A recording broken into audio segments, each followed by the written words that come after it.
What's going on, Evrlooters? Just wanted to come at you with a quick video on how to prepare for the upcoming relaunch of Expeditions and the tournament coming up alongside it. So, first things first, if you got a soul that looks like this, you probably want to do some preparation. So, the idea is that you at least want to have something looking like this. Maybe no ring, but there are some things you can do to prepare for expeditions and get ready. So let's just jump right in. The first thing you're going to want to do is make sure you have some gear. In order to do that, you're going to need to farm some wood. You'll need water for that wood. A lot of that stuff is covered in some of the other videos that we've put out, but basically you want to get yourself a wooden set. This is going to be the easiest set to get that even just a basic soul can acquire. You only need to get basic ingredients, that resources that you can find doing missions. Now you can trade for these in our market, and trading in the market's pretty hot right now. So you can come through here and you can literally make a full set of gear out of pretty much just wood. So once you have a full set of gear, what next?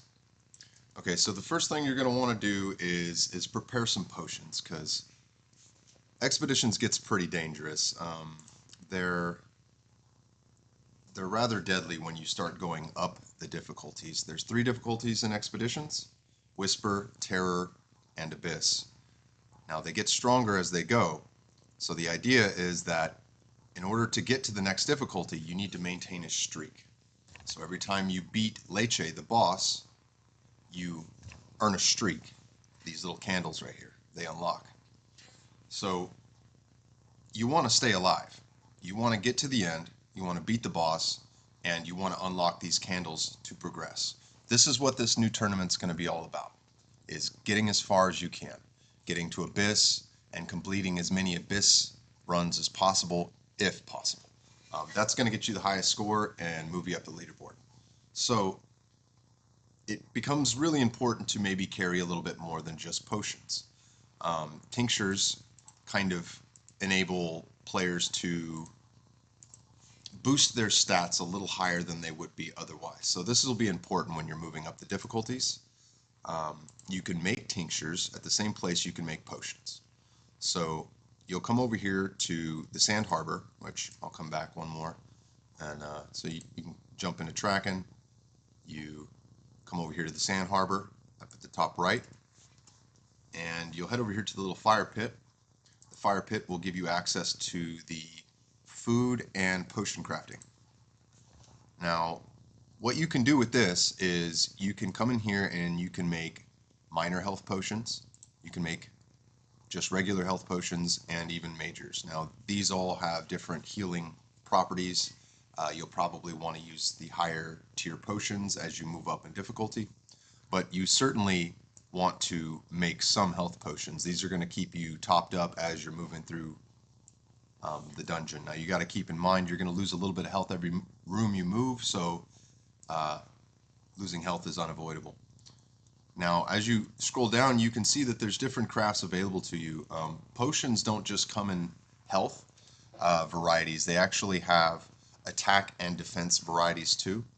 Now it might become important to mix up your potions as you're going through the difficulties. Maybe keep a defense potion and a couple bigger health pots instead of just running all health pots. You can mix it up and see what works for you depending on your gear. Now as you come down here even further, you'll see the tinctures. Now this is where you're going to craft these stat boosting passive effects that when you equip this tincture to your run, and I'll show you how you would do that. You come over here, and when you're getting ready for your expedition, you'll have 3 spots for potions, 3 spots for tinctures. Now I don't have any made up at the moment, but if I did, they would be here and you would see them. And you can mix and match any you want. So you can bring 3 of the same potion, or you can bring 3 different potions. Same with tinctures. So this is going to be a big step in making sure that you stay on top of the leaderboard. Is as you move through these difficulties, you make sure you keep health potions and tinctures active. Because if you die, you lose all of your progress and you literally go back to Whisper and you have to start your streak again. So you don't want to die. You want to make sure that you don't lose that progress. So the very last thing to really consider is when you're in expeditions, you can leave with your loot. Say you get to level 2 and you're not really feeling it, you don't think you're going to make it. There's an NPC called Nellen who you can escape the dungeon with your loot intact.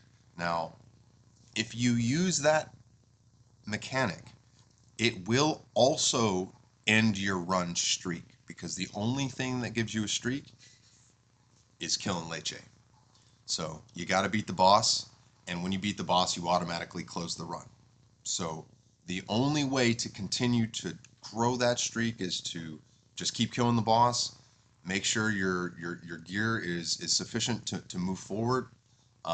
If you've kind of found an area where you don't believe that you can get beyond, maybe this is your limit. Maybe this is where you want to farm. So just keep that in mind. Again, this is just a small guide on how you're going to get ready for expeditions.